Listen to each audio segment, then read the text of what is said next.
Again, good morning to our second day of Ukraine in Washington and beyond. Our next panel is a very important panel discussing a critical sector of Ukraine's economy, energy, as all forms of energy. And so also to be able to understand where that is now and where the future will take Ukraine in terms of different energy sectors. It is my pleasure to introduce to you Ed Chow. He's an international energy expert with more than 40 years of industry experience working in Asia, Middle East, Africa, South America, Europe, Russia, Black Sea, and Caspian regions. He worked for 20 years at Chevron, and he negotiated successfully multi-million-dollar oil and gas agreements, and has been specialized in investments in emerging economies. Ed Chow developed government policy and business strategy while advising governments, international financial institutions, major oil companies, and leading multinational corporation. Ed is a senior associate at CSIS and affiliated with George Mason University. And for us, most importantly, and we are grateful that he had agreed to serve on the board of the U.S.-Ukraine Foundation. Ed has been, sometimes he says that he is a Ukrainian from the far, far east. And indeed, Ukraine is fortunate to have had Ed involved with Ukraine for many, many years. And so, Ed, I turn over the podium to you. Thank you very much, Nadia, for that kind introduction. That is multi-billion, not million, Nadia. You know, a million hardly does anything in the energy industry. So a billion here and billion there, and pretty soon we're talking about real money. We have a very important session, I believe, for energy and climate as it relates to Ukraine. Energy has always been seen as a bit of a vulnerability for Ukraine, mainly or partly for historical reasons, and partly because there has been such a long delay in transition from the legacy of the Soviet energy economy. I would like this session and our distinguished guests to focus on how we might turn what had previously been seen as a liability and convert that into an asset for Ukraine and Ukraine's aspirations. I thank you for the audience patience in this inevitable, unpreventable delay. This is the challenge of inviting working officials. They're often called to more urgent matters. We had hoped to have the new energy minister of Ukraine be with us this morning or this afternoon, Kyiv time, but unfortunately he's been called into more important duties. Something about minus protests, I think, in Ukraine, and such is the life of a working official. He is the fourth energy minister of Ukraine in less than 2 years. So you can imagine what a challenge that job is. And we were very much looking forward to hearing him talk about his vision for Ukraine's energy future. But unfortunately, even last night he had confirmed, but this morning's event took him away from us. Perhaps we will have the opportunity in the future inviting the minister to join us to share his vision of Ukraine's energy future, which, as I said, is a very, very important responsibility that he has. I also would love to have the panelists, and when I will introduce them very soon, one by one, talk about areas particularly for U.S.-Ukraine cooperation, collaboration in the energy sphere, and where that might strengthen the bilateral relations between our two countries. So with that, I will introduce our distinguished panel and introduce them in the order that I would invite them to speak. First, we have Parliament member Ivanna Klympush-Tsintsadze. My apologies to all my various Georgian friends on the pronunciation of that name. I hope I did okay. And next, we will have Maxim Timchenko, who is CEO of DTEK, the largest private energy company in Ukraine. Next, we will have Dr. Kris Singh, who is CEO of a most advanced nuclear sector company in the United States that have done considerable work in Ukraine, and invite him to speak. Last but not least, we will have Kurt Donnelly, who is the acting Principal Deputy Assistant Secretary of State for Energy Resources in the State Department.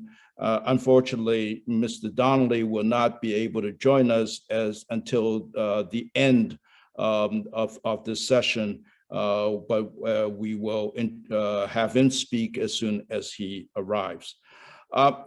So first of all, Ivanna, if I may,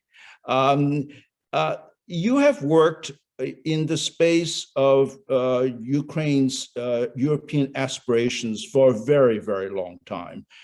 Even before you were, if I recall, a Deputy Prime Minister for European integration in the previous government, and certainly as chair of the Rada Committee for European Integration now.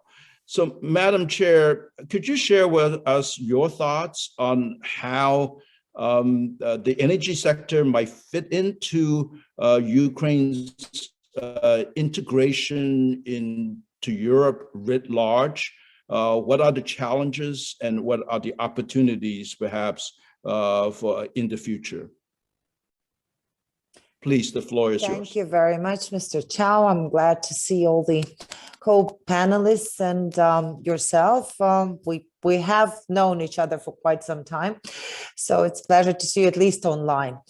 Well, thank you very much for initiating this important part of the discussion, because definitely energy and energy sector has been kind of a pillar that has been attacked, a pillar of Ukrainian security that has been attacked over years of independence in different formats. And obviously, since the revolution of dignity, there have been systemic attempts to finally arrange this sector the way that we provide ourselves with real energy independence. And here we definitely could not have been moving on our own ourselves. We have had over this period of time support from our partners, both from the US, from other Western countries, and obviously from the EU. Moreover, obviously, after the revolution of dignity, we have finally ratified and started implementation of the association agreement, which is the biggest and the most ambitious association agreement that Ukraine has ever, that actually the EU has ever signed with any third country. And obviously, energy sector is constituting a pretty serious part of it. Moreover, we have gone further with the EU, and we managed by midsummer of 2019 to upgrade both our own obligations under the association agreement in the energy sector, but also received for the first time a pledge from the EU, like a formal legal pledge from the EU, that if we fulfill all of our commitments, then the EU will take an action in terms of integration of a Ukrainian energy system into the EU energy markets. And that's something that we've been aspiring to achieve.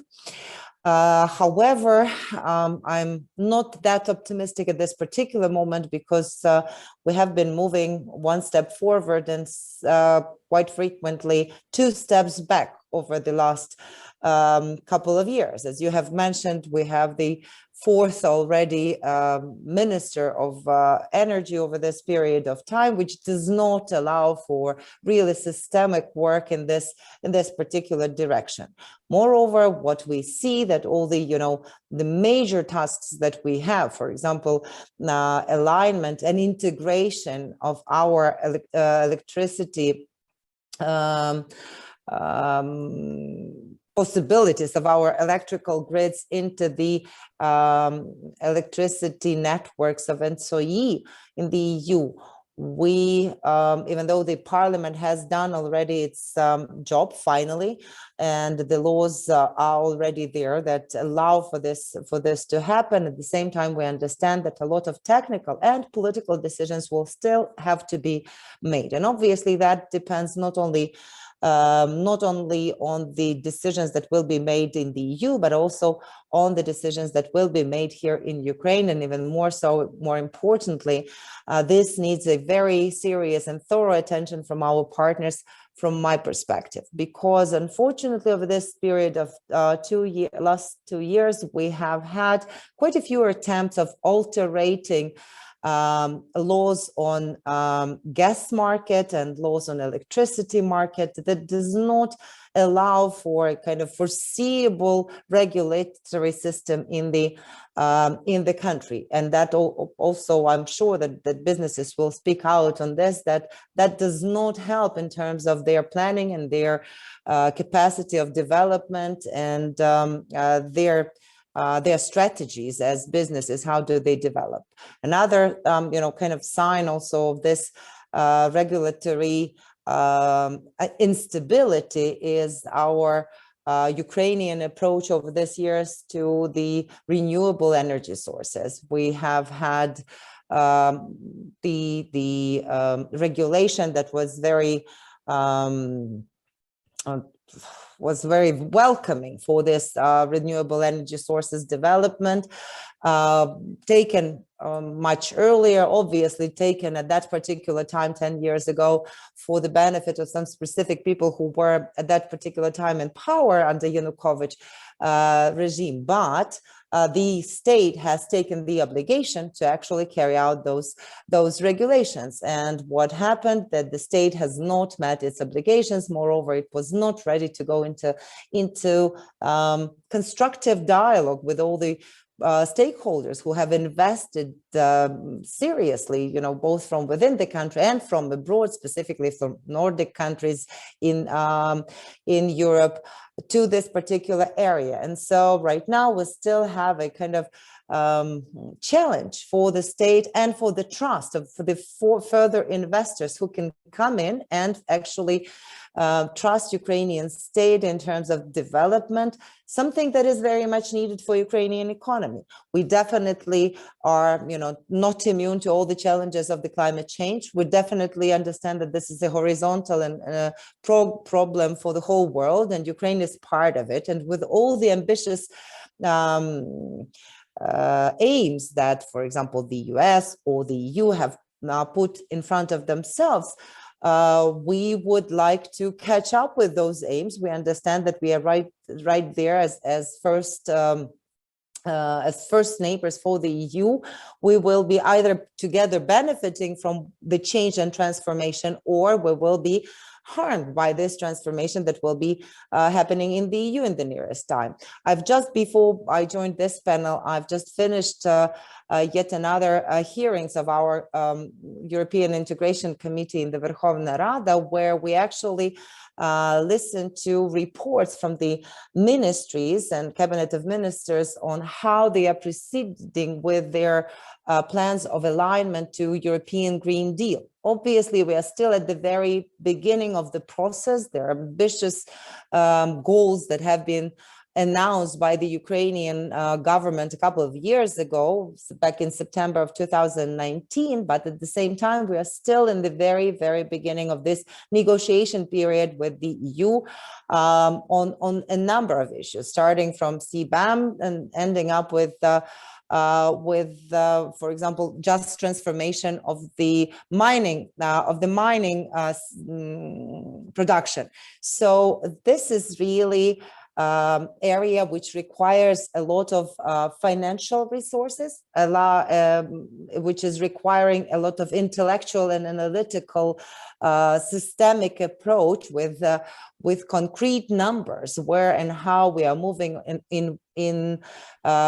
on which date. For example, Ukraine right now is still thinking of its still counting and on its national contribution, nationally defined contribution within the Paris Agreement. And this is still not there, even though in July, the expectation is that all the countries will, participants to Paris Agreement will actually let everybody know where we are and what we are anticipating for ourselves. So this is a difficult process, and I believe that for the process to be successful, that's one of the areas where, with this kind of renewal of the US leadership in reaching climate neutrality, the energy climate neutrality for the country, that could be used as a common platform as well here in looking for different instruments, including financial instruments, how to get through these different challenges. Another thing for us, obviously, is in order to preserve our energy independence, is to stop the practices that we've seen over the last 2 years, when unfortunately, again, the possibility of importing electricity from Belarus and Russian Federation has been opened up by the current authorities. This is not something that is helpful in terms of our integration to the European electricity network, for example. And obviously, we are worried that if this possibility is not stopped, then Russia will renew its capability to use this electricity exports to Ukraine through Russian Federation and through Belarus as yet another leverage of influence on Ukraine. Obviously, with such a practice, another possibility is to again open up the gas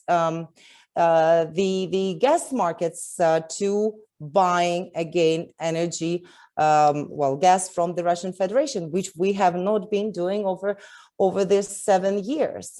We've been buying reverse gas through our European colleagues.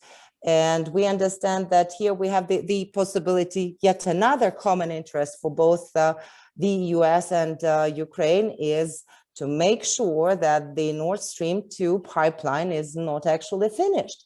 And here I think the national interest of the US is totally coinciding with Ukrainian national interest, where we will be naked in front of Russian Federation and its possible escalated attack on Ukraine.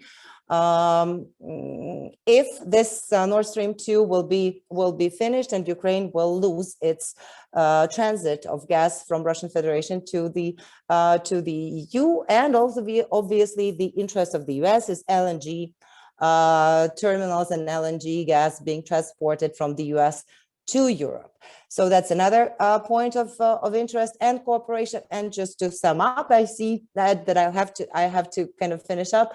I think another area and very important area of cooperation for us is nuclear energy area, because we have been underusing over the last period of time the possibility to go through, to actually cut off our dependence on Russian supply of nuclear power stations fuel, and we have not diversified it to the extent we could have done it to receive this, or to buy, obviously, to buy this nuclear fuel from the, for example, from the US through Westinghouse, through their capacity in Sweden, and so on. So I think these are only a couple of points where we can enhance our common interest and start some common projects,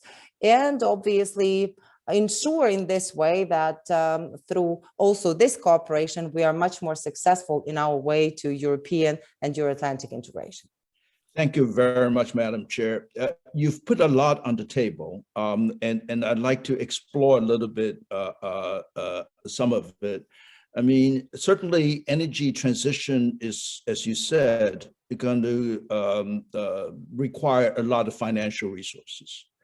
And it is very difficult to attract investment, whether public or private, if there is uncertainty of conditions, the sort of not only attractive, but also predictable investment conditions that private sector would need. This regulatory instability that you mentioned, and I guess the temptation on the part of political leaders to want to manually control certain things for short-term result, and maybe jeopardizing the longer-term prospect for the country. You've been in government, both in the executive as well as in parliament now. What is the basic challenge here? Is there a lack of understanding? Is there a lack of capacity? You mentioned CBAM, which for the audience is carbon border adjustment mechanism, which surely will come with the EU's Green Deal at some point. This is also a discussion between the EU and the United States, by the way. But you know, the EU is Ukraine's largest trading partner. Is there not an appreciation on the part of policymakers on the stakes that are involved, and that they are losing time on making the adjustments necessary to achieve their own stated goals? What is the problem here? I think there are a number of problems. Unfortunately, we have right now, over the last couple of years, we have had the team that is leading the country in this particular moment that did not come with a clear understanding of their goals and priorities and capabilities to carry them out. And so what we've seen is a lot of institutional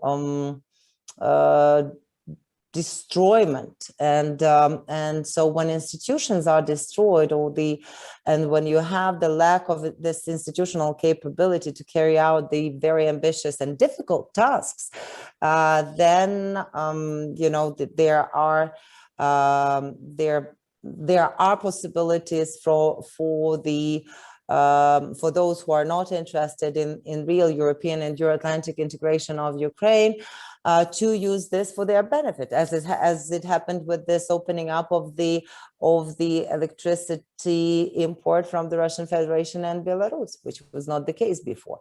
So, and those, and then we have the problems for those who have been trying to build their strategies in accordance with all the requirements of the energy community, with all the requirements of the directives and regulations of the European Union, which is not easy, again.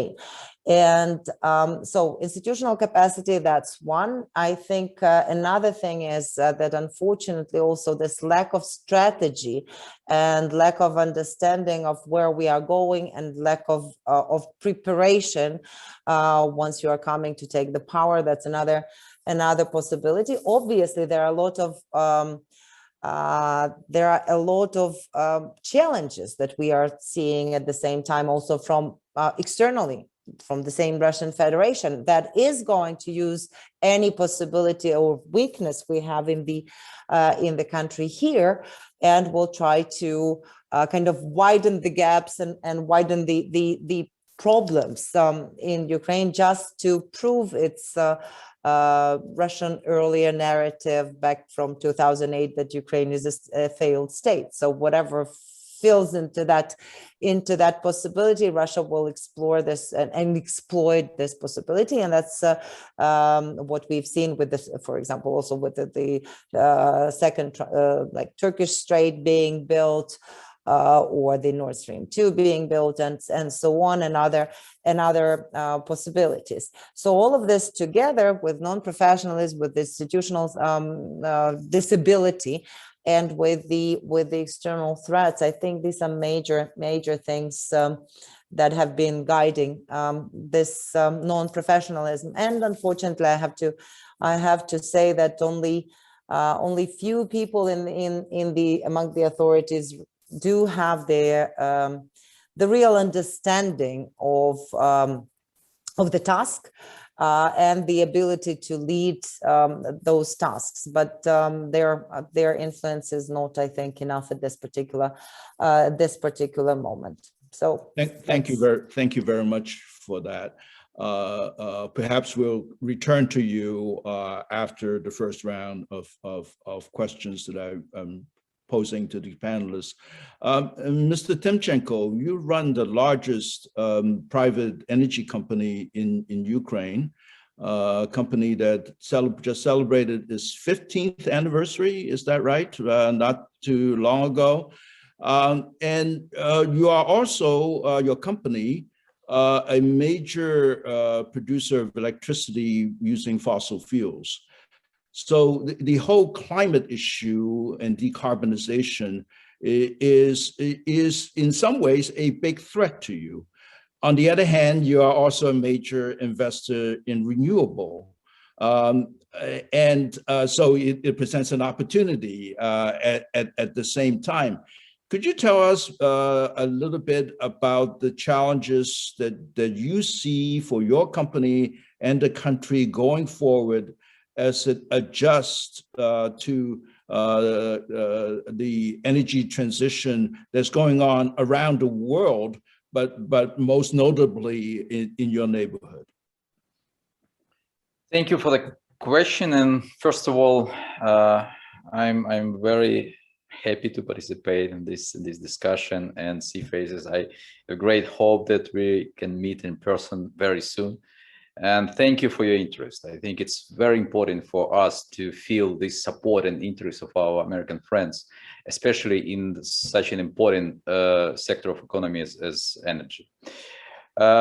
So just starting from big picture from our side, and which we call decarbonization. So of course, the whole world welcome of United States returning to Paris Agreement. We all observe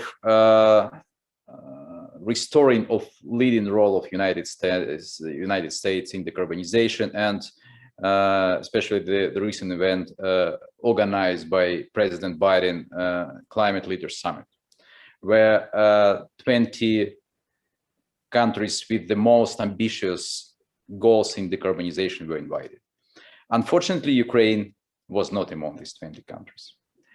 And unfortunately, at the moment, the whole story about decarbonization, or I would say the #1 global priority, is not in a political agenda of Ukraine, at such extent that it attracts attention of all stakeholders inside of the country and outside.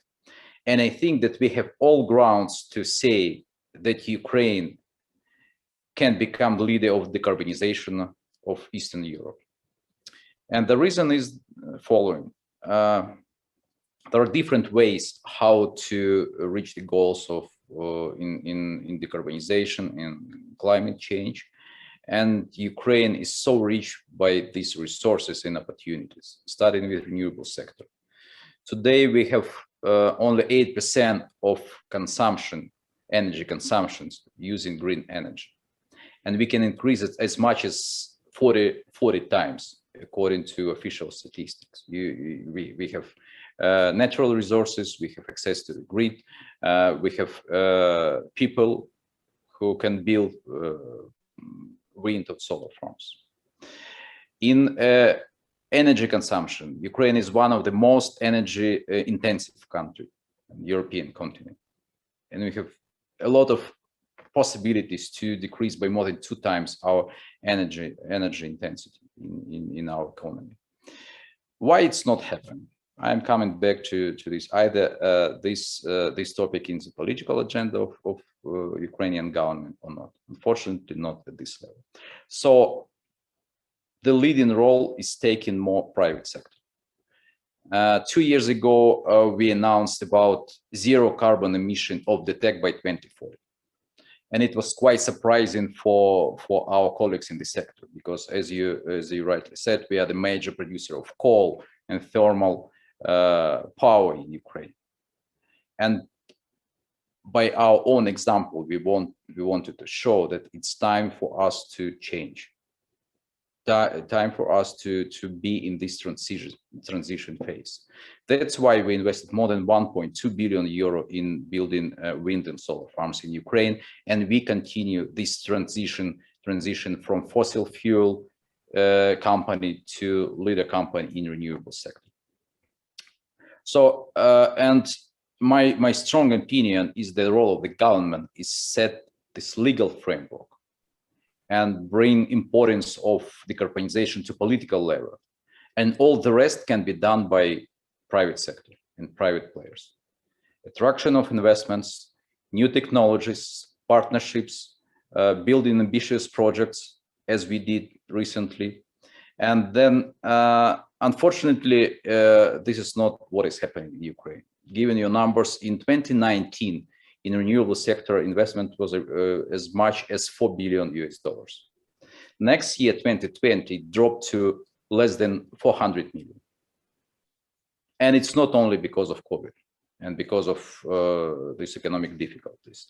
It's because government is not honoring obligations and conditions which were set when renewables investors started coming to Ukraine, and we have increased capacity in the renewable sector by more than 5 times during 4 years period of time. And it was one of the, Ukraine was the country with one of the highest growth of renewables on the European continent, comparing with starting point. And then rules of the game started changing by the government, and of course it was reflected in volume of investments and appetite of foreign players coming to Ukraine. Today, more than 40% of CO2 emissions in Ukraine is in energy sector, and I think that now it's time for the government to restore this trust among investors in renewables, so that we can change this sector, which is, as I said, the major CO2 emitter in the country. Then, of course, we should start looking for new opportunities. And you know that one of the hot topic and discussion is hydrogen economy in the European Union. And again, this is linked to renewable sector. And what is important is that our strategic partners like Germany sees Ukraine is one of the most important neighboring country in developing hydrogen economy and producing green hydrogen. And we're coming back to renewable sector again. So if we continue developing our renewable sector and restore trust among renewable investors, then we can have this opportunity to become one of the major producer of green energy. And this is exactly what you just said. Challenges we have because of climate change can be converted into our assets at the country level. Being one of the major partners of other countries in producing either hydrogen or green energy, and even exporting this green energy to European Union. The second topic after decarbonization is European integration of Ukraine. And this is what we stated several months ago as probably it can be national idea for the whole sector is in synchronization of Ukrainian grid with European inside. Because it's not only technical integration of physical flow of electricity. This is integration of our regulatory system. This is integration of our energy markets. This is, end of all these discussions about monopoly of one or other players on the market. This is new European and foreign companies coming to Ukrainian market. And where, as you know, we're lacking not only investors, but also energy companies who not taking risks to be in the market under current regulations and with all political risk we have at the moment. So there are three major aspects of this integration. It's technical, and I believe that by 2023 we can resolve all these technical issues. In 2022 we start first testing period run by Ukrenergo, our TSO, and I think that all market players and especially generators of electricity well prepared for this testing period in 2022. Then we have regulatory, and this is the issue we have, because I don't think that European Union would like to accept Ukrainian regulation in energy sector in the current state. We have to have really independent national regulator. We have to have synchronized regulation with European standards, and we have to have open market and market-based rules without such a level of intervention from the regulator and from the government. And third is the political. Of course, this is geopolitical move for Ukraine, because synchronization in the European Union means decoupling from Belarus and Russia. And I think that our government and our president will have enough political will to make this move, because it will be real integration of Ukraine into the European Union. So that, several years politicians take it as one of the key points in their political agenda, EU integration. But being integrated into the European energy market, this is real and huge step towards integration into the European Union. And of course, our system from technical point should be also prepared for renewable development and for integration. And the DTEK is a private player making first moves in developing one of the challenges for our grid is flexibility. Next week we put into operation first and pilot project of industrial scale storage of electricity with our American partner Honeywell.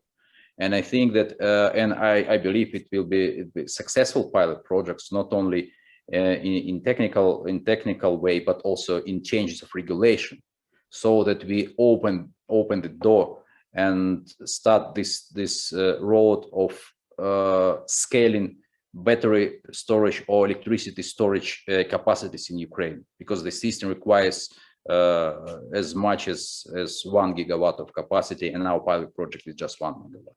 So it's all examples that private sector is ready to invest in Ukraine. There is huge amount of opportunities we have in this sector, but the question and the ball in the hands of the government.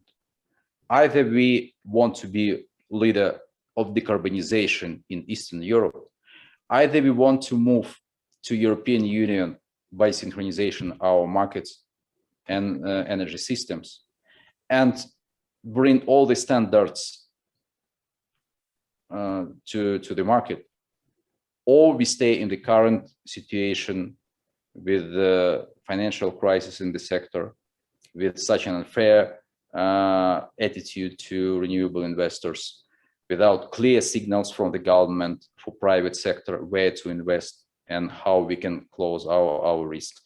So this is the choice we should make. And I truly believe that Ukraine is back to agenda of US government. Ukraine can be back to climate change agenda. And with your support and participation in organizing such an event as we have for these 3 days, we can choose the first option. Thank you. Maxim, if I may, as I listen to you and Ivanna talk, it seems to me that there is still some lack of political understanding or political will, if you will, to move in concrete ways to integration with European energy markets and synchronization with the European electricity system and so on. And as an old energy guy, 2023 is like tomorrow in terms of all the work that needs to be done. And if the political conditions are not there, that is the government, as you said, Maxim, setting the political agenda and the conditions for the private sector to work productively, then it's going to be very hard. And I'm hearing both of you say that maybe as part of its support of Ukraine, that the U.S. government maybe have a role to play in making sure that the government understands the stakes that are involved. You say, Maxim, that Ukraine can be a leader of decarbonization in Eastern Europe. And I agree with that statement, but there's also concern that if it doesn't do the work to become a leader, then it may become the victim of a global trend that's going to go forward with or without Ukraine. And it's a bit telling, perhaps, that Ukraine was not among the 40 countries invited to President Biden's climate summit. So can you say maybe a little bit more, and I hope our State Department colleagues working for Kurt Donnelly are listening, about how the US government can encourage Ukrainian political leaders to take the necessary steps? Maxim? I think that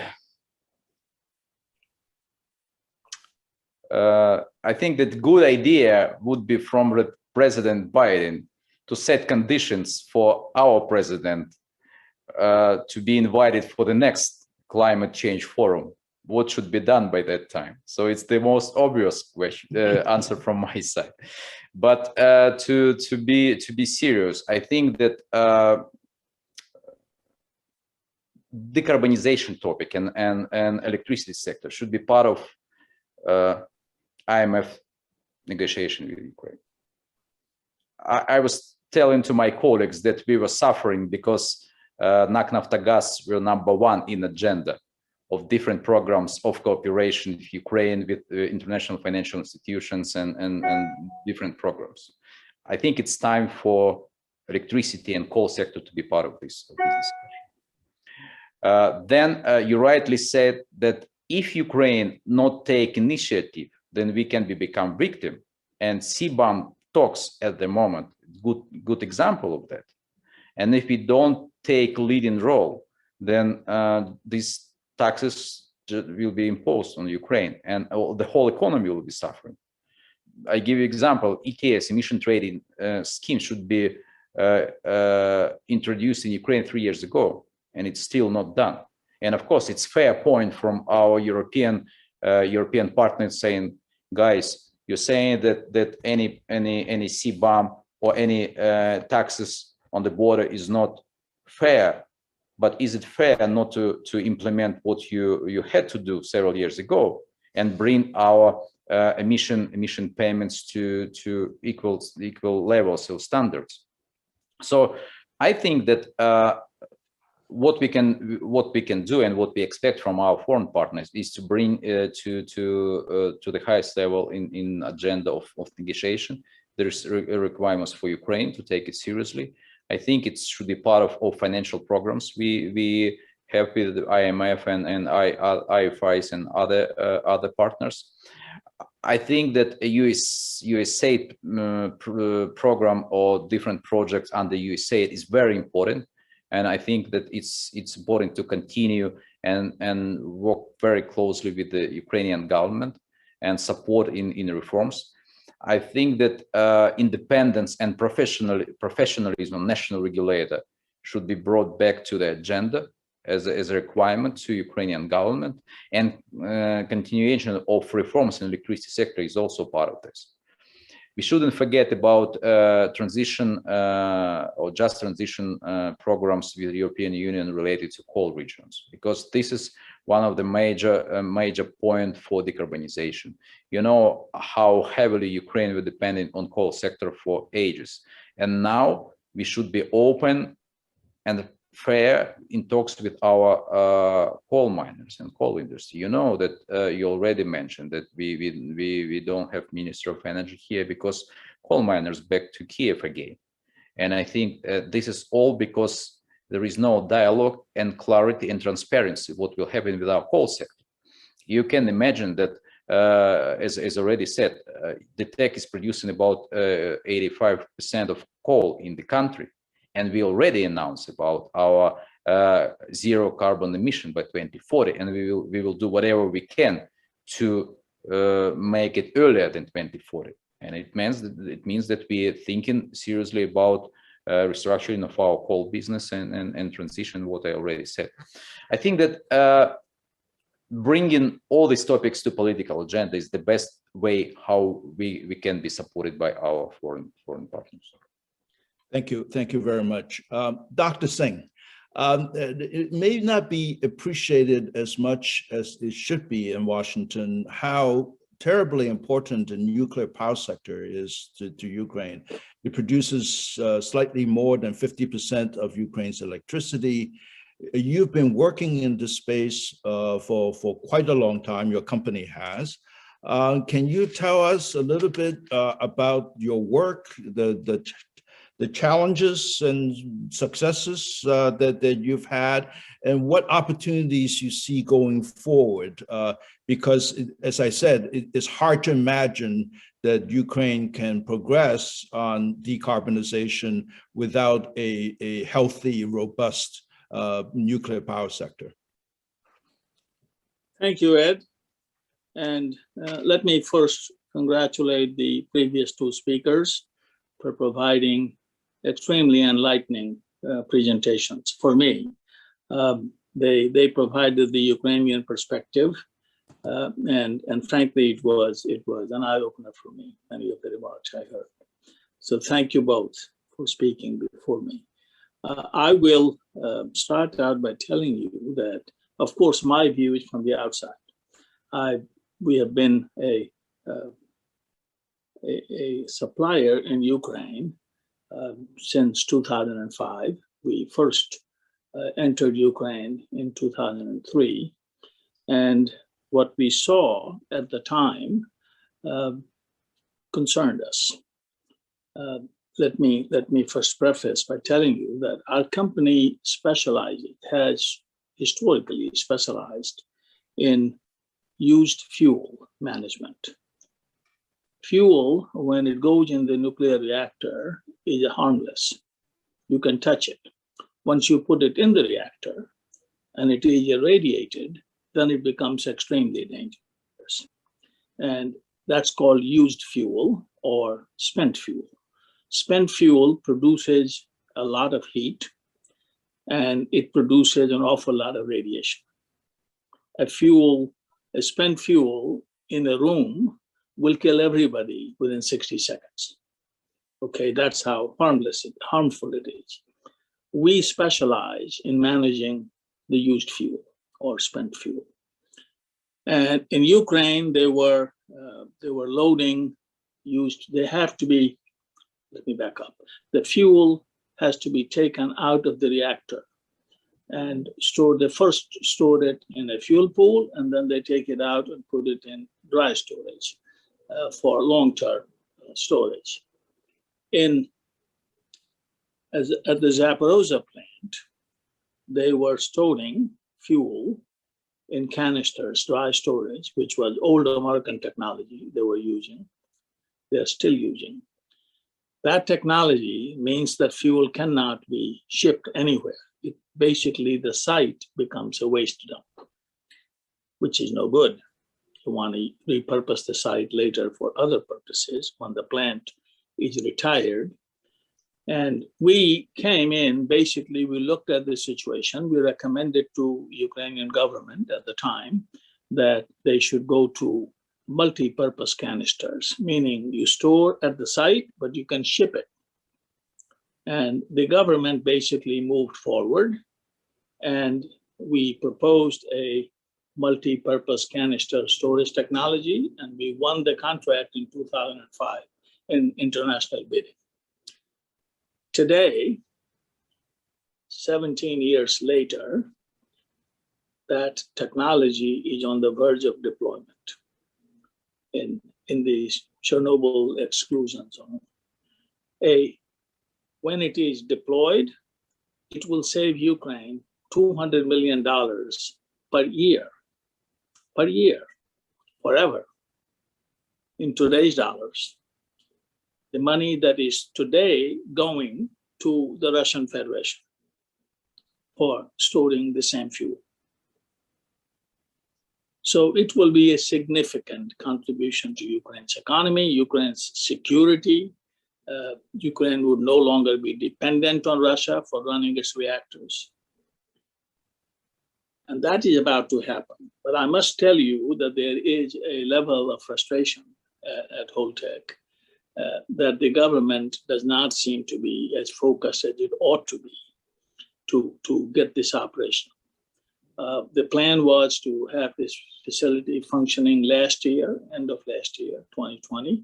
Well, COVID delayed things, we understand, but it should be deployed this year. There is no reason on God's green earth not to have this facility working, and Ukraine's hemorrhaging of $200 million a year to Russia stops. So that is our success and challenge. Challenge is to get our colleagues at Energoatom to move and make this happen this year. We have accomplished a lot of things. And I like to say that Ukraine today is the safety leader in used nuclear fuel. Why I say this is because we developed at Ukraine's urging a storage canister which is double wall. Could not be done before. This is one of our innovations that we have used at Chernobyl, and we are going to be using at the central storage facility that we are developing. Now, what does that mean? That means this. The canisters that we provide around the world today, and we provide canisters to 135 nuclear plants around the world, they are, except in the United Kingdom, they are single wall canisters. They have the risk of leakage is probabilistically 10 to the minus 6, meaning 1 in a million chance that the canister will leak. The Ukrainian canisters that we have developed have a probability of leakage 10 to the minus 12, which is a millionth of 1 million, meaning impossible to occur. The possibility of lightning to strike a person is less than a million. This is a millionth of a million. That is how safe these canisters are. They have been introduced in Ukraine. United Kingdom has followed it. And in that respect, in this narrow technology field, Ukraine is the world safety leader, thanks to our collaboration with the country.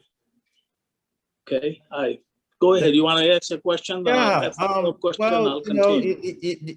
well, I'm going to ask you maybe 2 or 3 questions and give you the opportunity to talk a bit more. I'm happy to hear about the successes, but that you said there are also challenges. And you know, as outsiders, both you and I are observing Ukraine from a distance. What is the root problem here? Is that because there are vested interest groups that are opposed to making the progress that the Ukraine's nuclear sector should be making for its own benefit? I mean, clearly, for understandable historical reasons, Energoatom has worked closely with Rosatom and others in Russia on the previous existing technology. Is there resistance on the part of those people for reasons that have been always mysterious to me? The nuclear power sector was one area that traditionally the energy minister was not allowed to touch, and I didn't quite understand why that is. But now, for the first time, maybe in a long time, the new energy minister comes from Energoatom. Do you see that as an opportunity to get the kind of policy attention that you're concerned about, or is this more of a concern to you? This may be an impolitic question, particularly in the absence of the minister. Well, no, I would say make the same statements with or without him in the audience. That's really, I don't know the gentleman's background, so I can't really tell how effective he would be in changing the course of the nuclear in Ukraine. It has been unfortunately sidelined in the past 2 years. We had a plan to rapidly develop a small modular reactor.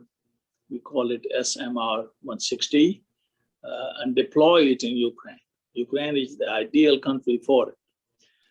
And that would have required Ukraine's regulator to tie up with the US regulator, which would have been great. That will actually align the 2 countries' regulatory regimes.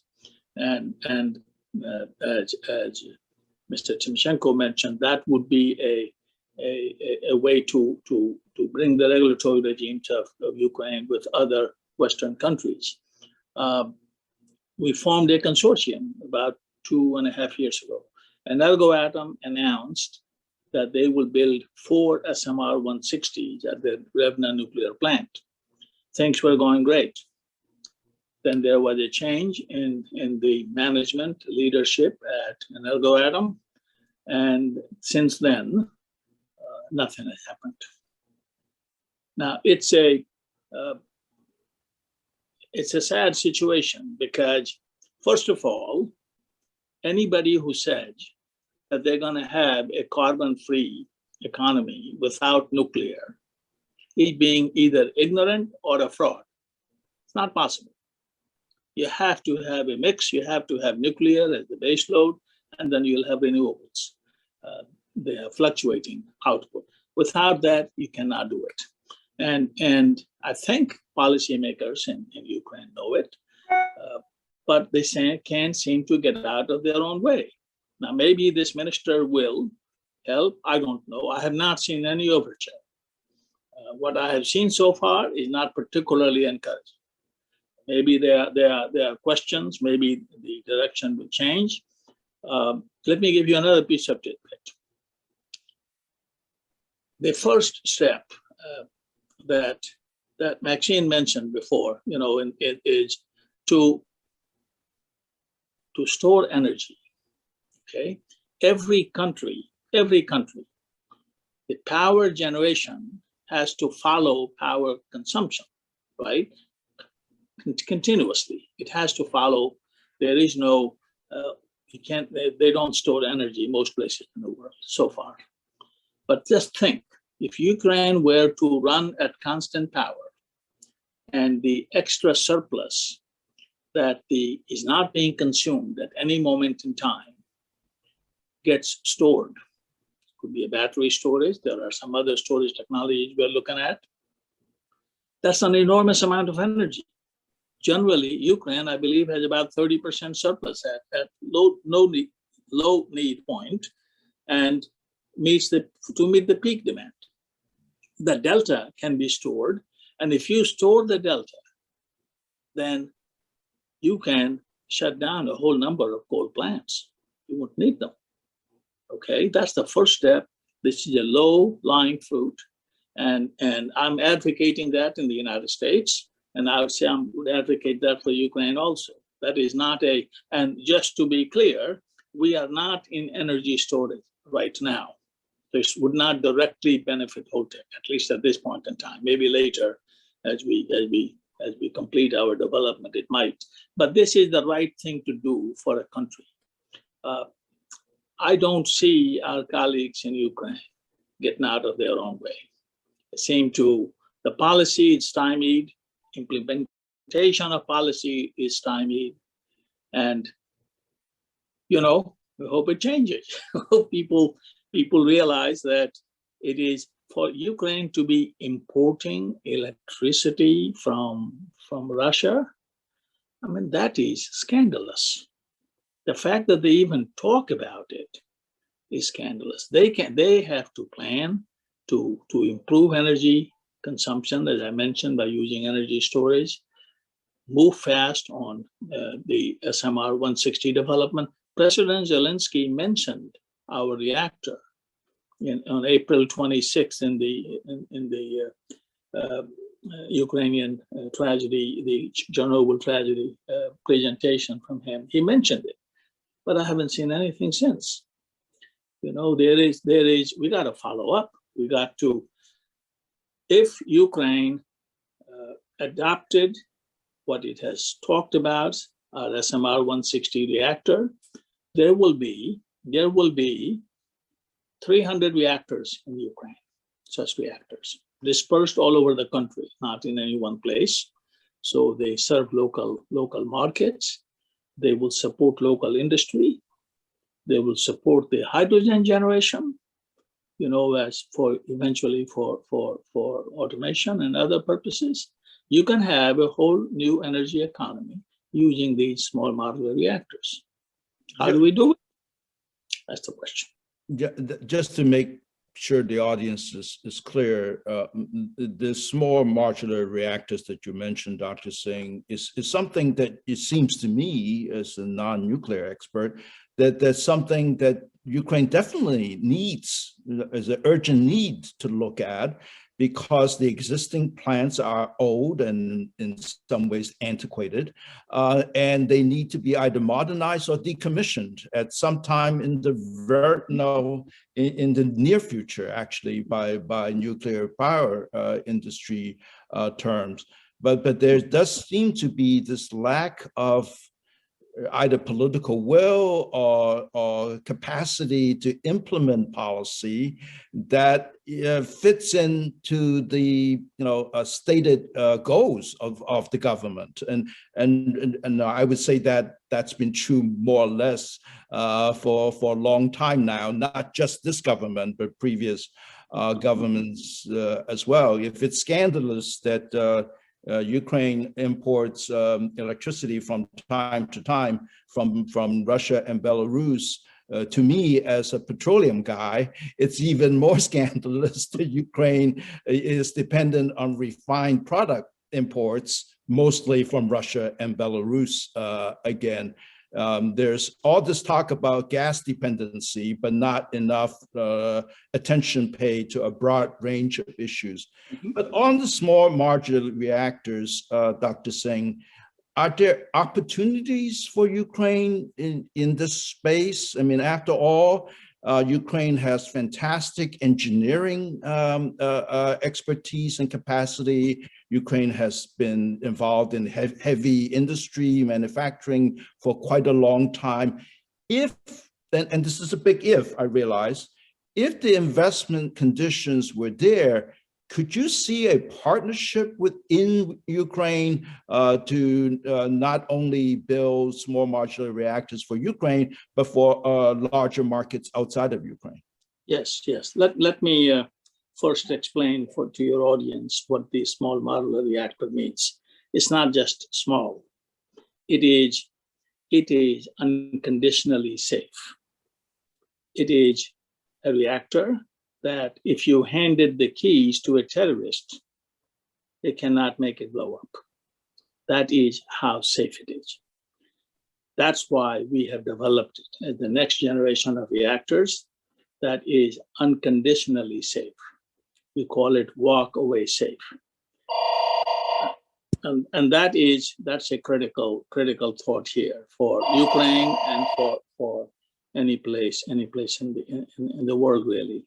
The second item is that this reactor can be deployed anywhere in the middle of a desert where you have no water. You know, power plants require a lot of water. You can run this reactor in the desert where there is no water, no lake, no river, no ocean, no nothing. You can use this reactor. So it's a versatile reactor. It's an unconditionally safe reactor, and it is small, and therefore the cost of building one would be about under $1 billion. Okay, if it's under $1 billion, Ukraine can get money, loan money from under COP21, you know, Paris Accord. Ukraine can get money to build these reactors. As you know, if the government shows itself as credible borrower, yes, it can build, and we can build these reactors in Ukraine, create tens of thousands of jobs around the country, not just at one place. And the power produced in a few years pays back the loan. So it will be a self-perpetuating economic growth that doesn't require vast investments, and it will provide energy. Of course, you know energy, you're an energy guy, you know energy drives everything. If you have energy available, you can create industry, all kinds of industries thrive. If you don't, then you have an undeveloped economy. So it is, we think that our SMR 160, and I'm not trying to plug our reactor, I'm just trying to tell you that this reactor would create jobs, boost economy across the country. Wherever we put it, you're going to employ, 1,000 workers for a couple of years, and that will be wherever you put one, and it will. Very important to me is it will retain Ukraine's nuclear technology talent.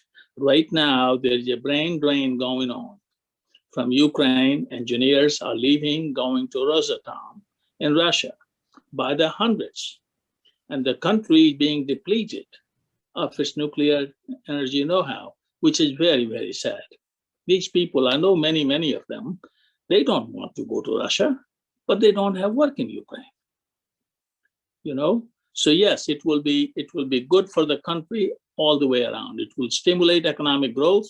It will create plentiful energy. It will give opportunity to develop hydrogen economy and other diversification that the country and the rest of the world needs. And it won't cost much because it pays for itself. Every few years, paying for it to Belarus or Russia, when you can pay yourself and produce energy and retain talent, it's a no-brainer. Well, there certainly seemed to be some urgency, it seems to me, is required to prompt the kind of political will necessary to move forward.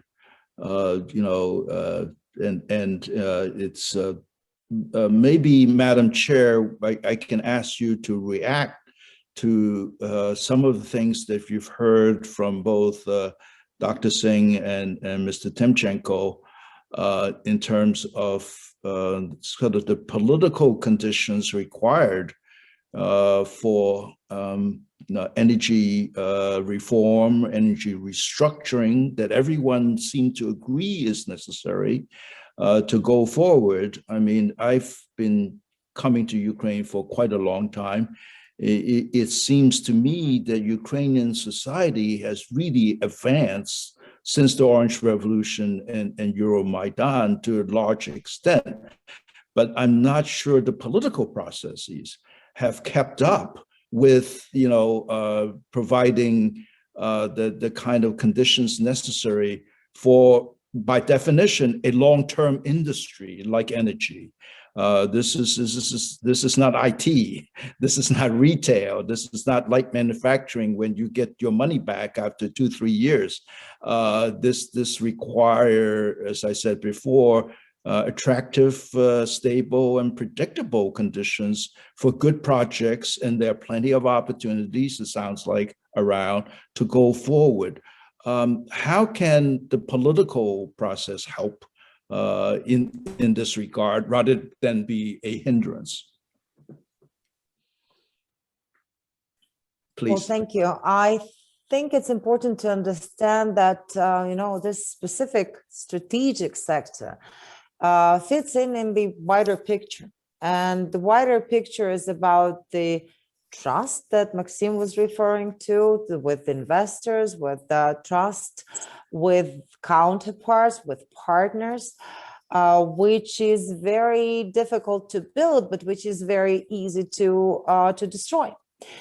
And when we are seeing in different areas, one in energy sector, another one in the for example, in cooperation of our intelligence communities, when we see the problem of the promises and deliverables on the promises, for example, in anti-corruption reform and the rule of law reform, the judicial reform and rule of law as such being established in Ukraine, obviously all of this creates a wider picture that is not that much helpful, to put it very diplomatically and mild, to ensure that the strategic and very difficult goals to achieve are being carried through with the needed efficiency. So therefore, I think we have to come back to something that right now I think is missing from our communication between Ukraine and the US. And that is a very honest and sincere and public dialogue on the difficult issues. That's something that would actually help us to hear and current authorities to be much more clearer in their formulation of their goals and more transparent in achieving them. And that's something that is lacking from my perspective, and in comparison also specifically to the time of between 2014 and 2019, because it doesn't mean that we always had a very, positive and easy dialogue with the US. No, or with our European partners. No, but we actually were looking in one direction. And sometimes you have a difficult dialogue looking in one direction, looking for the ways of how to achieve this or that goal. But we always knew that we're coming from the same values. So right now, I think there is also a bit of a gap between the values of the current Ukrainian authorities and actually values that are kind of coming back on the scene as a democracy guardian from the US. So, and that is something that is creating difficulty in understanding of each other and actually in reaching the proclaimed goals. There is a gap in Ukraine between the announced and declared goals and actual deliverables and deeds which are being done right now in Ukraine in order to achieve those declared goals. So whatever we can do in together trying to mobilize our Ukrainian authorities in actually finally going from declarations to actions, that will all only benefit Ukrainian people. I think here we are just standing on the same line. Madam Chair, we also have a question from the audience about whether there's fatigue on the part of Ukraine on the West in terms of promises not kept and so on. But I see that acting Principal Deputy Assistant Secretary of State Kurt Donnelly had just joined us. So I want to take advantage of his time while he's here. Kurt, you haven't had a chance to listen to a lot of the discussion so far. But I have to tell you that from my perspective, the State Department and the U.S. government has been providing energy reform assistance to Ukraine for awfully long time. My first trip to Ukraine was at the invitation of the then American ambassador 20 years ago. And it seems that this is still, that the work is still incomplete at this point. Can you tell us a little bit about, from the US government's point of view, what are some of the successes that you've seen in terms of energy reform in Ukraine, and what are the work still that still needs to be done, where the United States have a particular interest or a willingness to support? Thank you. Well, thanks, Ed. Can everyone hear me? Fine? Good, thank you. Yeah, it's a real pleasure to be here joining you today. These are, of course, very, very important issues for the US government. I just arrived at this meeting from an interagency meeting hosted by the NSC talking about Ukraine. So it is very, very topical. I have to say that meeting didn't come to any clear conclusions because, Ed, I think as you've stated, we've been down this road so many times before. We have partnered with Ukraine. It has been a foreign policy priority across administrations for 25 or 30 years. And our assistance, technical assistance budget for Ukraine has been one of the largest that the US has. So we've committed in all sorts of ways to the success of Ukraine. And it's no secret that energy has been a big part of the problem. We all know that energy is a focus of the corruption in Ukraine. And that corruption, of course, has undermined reform efforts and technical fixes and governance efforts. It has, the energy sector in Ukraine has been completely tied in with politics in Ukraine, and often to the damaging, again, progress on reform. And of course, we're seeing that in the controversy around Naftogaz right now. And this, of course, has raised a number of concerns with us. I can tell you that Ukraine under the Biden administration continues to be a top priority. We all remember that President Biden was deeply involved in our policy and our relationship with Ukraine when he was vice president. And this is still an important priority for him. He's not going to be the special envoy or anything like that. He's got a lot of work to do as president. But I can tell you that this new team, the Biden team, is very focused on what's happening in Ukraine and wants Ukraine to succeed. Part of that, I think many of you know, Toria Nuland was recently passed by the Senate as Undersecretary for Political Affairs. So essentially the #3 person in the State Department. And she has a wealth of background on Ukraine and a keen understanding, especially of the politics of Ukraine and the complications involved. And so Undersecretary Nuland is deeply involved in this as well. So this is going to be an active portfolio and a top priority. And as the chairwoman was saying, I couldn't agree more. One of the difficulties we have is what I would say is a lack of clarity. What the US is expecting of Ukraine and what Ukraine expects of us and the rest of the West. You know, it's a two-way conversation. It's not just us demanding. But the first part of that is for us to convince Ukraine that we, not just the United States, but our European allies and colleagues, we have Ukraine's best interests at heart. We want to see Ukraine a thriving, independent, secure country with a flourishing democracy, a flourishing economy, a part restored to its role as a European country in all of the implications of that. So that commitment is strong, and I think you're going to see a lot more clarity in our conversations with Ukrainian officials in the next months. Now, will that be public? Probably not very much of it, because I think, as you understand, these are going to be tough discussions as well. It is clear that we're disappointed with what's happened with the corporate governance at Naftogaz. And, you know, we see this as a unfortunate and big step backwards.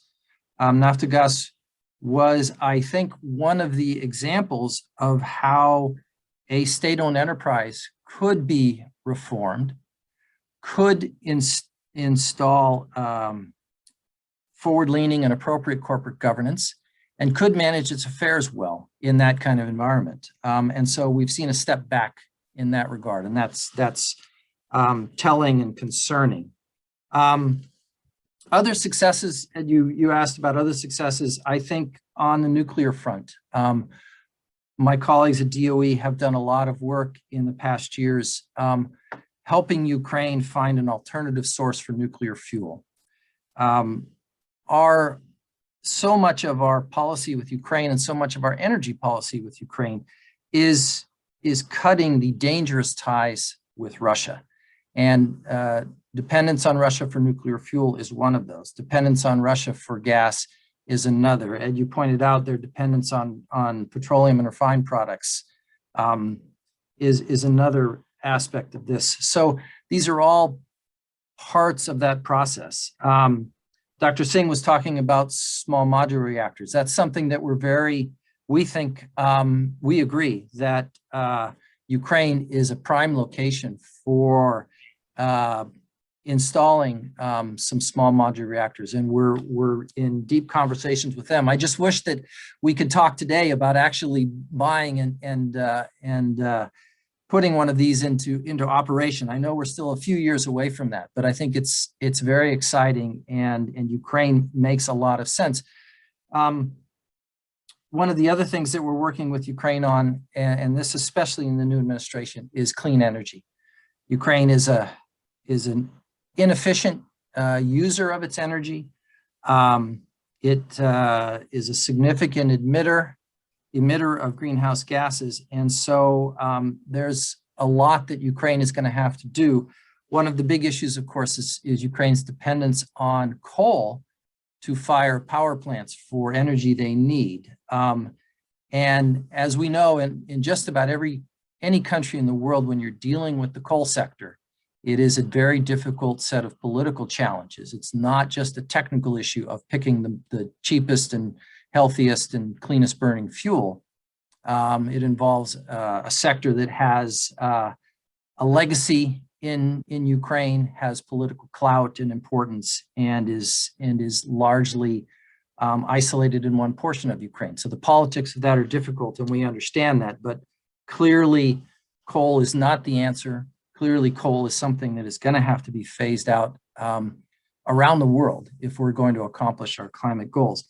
So, look, the U.S. government is undertaking some study on what would be the appropriate energy mix for Ukraine and how we get there. As I stated, these are not simple answers, but there are lots of options out there, and nuclear energy is one of those. We're still in discussions about the appropriate role of natural gas in that process, but clearly, energy efficiency, which isn't a type of energy, but it's a way of conserving energy. Energy efficiency in Ukraine is an important aspect of achieving Ukraine's clean climate goals and we want to work with them closely on that. And then, of course, renewable energies of all sorts. Ukraine got off to a difficult start with its unrealistic feed-in tariffs, which has given, I think, renewables a bad name in Ukraine. But the fact of the matter is renewables have to be a prominent part of the solution for Ukraine's energy system and achieving its climate goals. And then I guess the other success that I see for the energy sector writ large in Ukraine is the cooperation that Ukraine garnered from its European neighbors during the several cutoffs of gas by Russia. It really was quite an accomplishment that neighboring countries like Slovakia and others were able to quickly reverse pipelines and ensure that Ukraine had the gas they needed to keep the lights on and keep the heat going during several of these episodes. So there are a lot more successes, but I don't want to talk on too much. I know your time is short, and I want to get in a question for you. The discussion we had with the other three panelists, and your staff can double check me on this. It's a couple of takeaways that I got where the U.S. government, according to our panel, might want to help on. One is the political will to move forward on energy reform and restructuring. I'm glad to hear from you that this is getting very high level attention in the U.S. government. The last time I saw Tori Nuland was in Kyiv in September of 2019. So I know that's never very far away from her mind, and then she's Yes. back in the building now. So you're going to be asked a lot of questions, I'm sure. Yes. But even beyond political commitment, there's almost, at least in terms of this current government, Ukrainian government, perhaps because of the lack of background in government, there's sometimes even one sense from the outside that there's a lack of understanding of the stakes that are involved in not moving forward quickly on an industry where things take many years to implement and materialize. The other area which I would like your comment on from the panel is the lack of capacity in the government to implement policy. Now, this is a common problem. And also, I think it's linked somewhat to what you said about energy corruption. Of course, there are lots of vested interest groups that have been involved in the last 30 years whose interests are going to be affected because of energy reform and restructuring. And unless there is a truly independent energy regulator that can do things professionally, for example, rather than through political manipulation, it's going to be very difficult to sort things out. Are there U.S. government programs that besides the political dialogue that's very necessary to help on this capacity issue? And can that be part of the transatlantic dialogue between European countries and ourselves, given that Ukraine is in the European neighborhood and has huge potential in terms of helping and becoming an asset on the climate change battle rather than a liability? Can you speak a little bit about that before we close the session? Yeah, thank you, Ed. Yeah, political will is something that we recognize is a serious problem. And again, I think this goes back to what we were talking about before, that this requires clarity on our part. Their leadership needs to understand what we expect. And not to be vague and not to leave the question open, but be quite clear. And we're talking with friends, so I think that's perfectly appropriate. We don't always agree, and that's fine, but they need to understand what our expectations are. On the lack of capacity to implement policy, I think that's there, but as you pointed out, we've been spending money on reform programs on energy regulation and corporate governance and all these things for Ukraine for a number of years, and we've trained a lot of people. So there are lots of experts and people in government who understand this, but it does go back again, I think, to political will and just the politics and corruption and rent seeking and all that goes along with it. Finally, I think that what I feel about our technical assistance is we do an excellent job of identifying the needs and providing the technical assistance.